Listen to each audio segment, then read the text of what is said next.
An average of 21 people died yesterday because they needed an organ donor. Are you a registered organ donor? Someone you know could potentially be on the organ donation list, or maybe they already are on the organ donor list. I've been an organ donor since I turned 15, whenever I decided to check the mark on the papers that you fill out at the DMV when I was getting my learner's permit. So, in this speech, I will talk about the problem of there not being enough registered organ donors to keep up with the increased need of organ donations.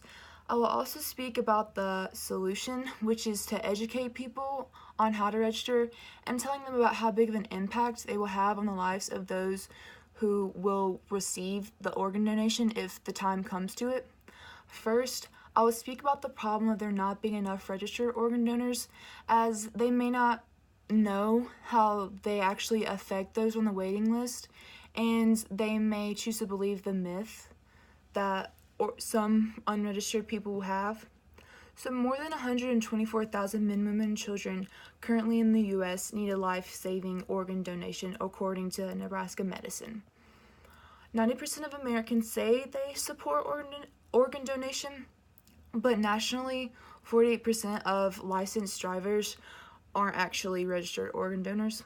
According to the New York Times, most licensed drivers don't sign up to be organ donors due to the fears about the organ donation. They're concerned about registering because they think that doctors won't try to save them, because they think that the doctors know that they're organ donors.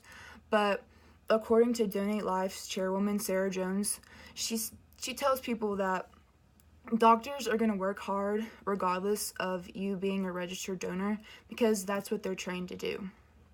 And they're not going to let you die just because you're an organ donor. In the US, every 10 minutes, another name is added to the transplant list. So that means 6 or so minutes after I finish my speech, 5 more people will be added to that list.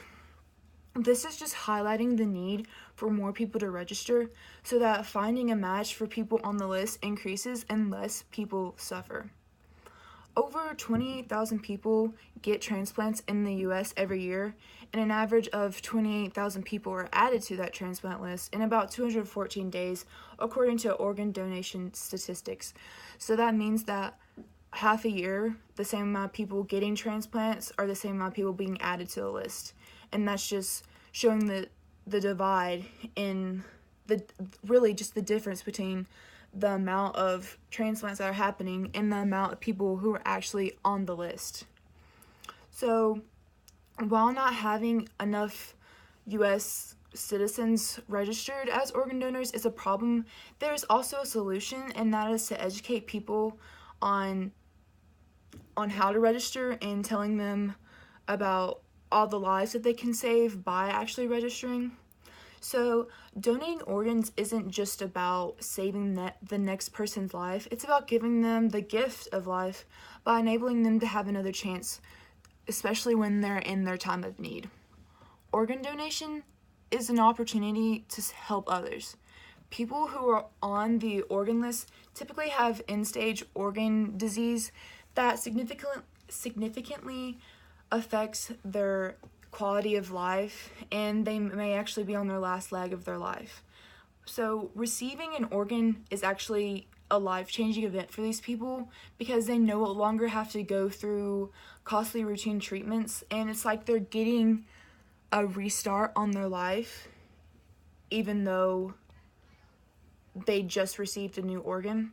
So the organ waiting list continues to grow, and that means that every day nearly 124,000 people are on the list, and approximately 10 more people are added each day.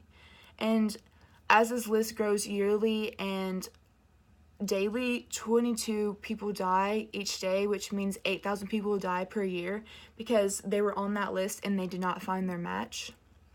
As that list increases, the need for registered organ donors also increases. It is a must that more people register so that more lives will ultimately be saved. One organ donor can help multiple people. One person has the chance to give 8 people another chance at life, and to save or improve as many as 60 lives, and enhance the eyesight of 2. If one person does this much, imagine 20 more. There are many ways to register as an organ donor. I think most of the states in America have an organ donor registry website that you can log on to, and it takes less than 5 minutes. And also, when you're renewing your license at the DMV, they have the box to check, which is the same box I checked when I was getting my learner's permit when I was 15. So, in this speech, I told you about the problem and solution, and I just really hope that you consider agreeing with the solution by realizing that with you registering as an organ donor, you're saving so many lives. Even if you don't end up being a match, it just shows other people that they should also register because you took the time to think about other people and maybe they will too. And you can do all of this by going to your local DMV or your state's organ donor registry website and signing up and registering.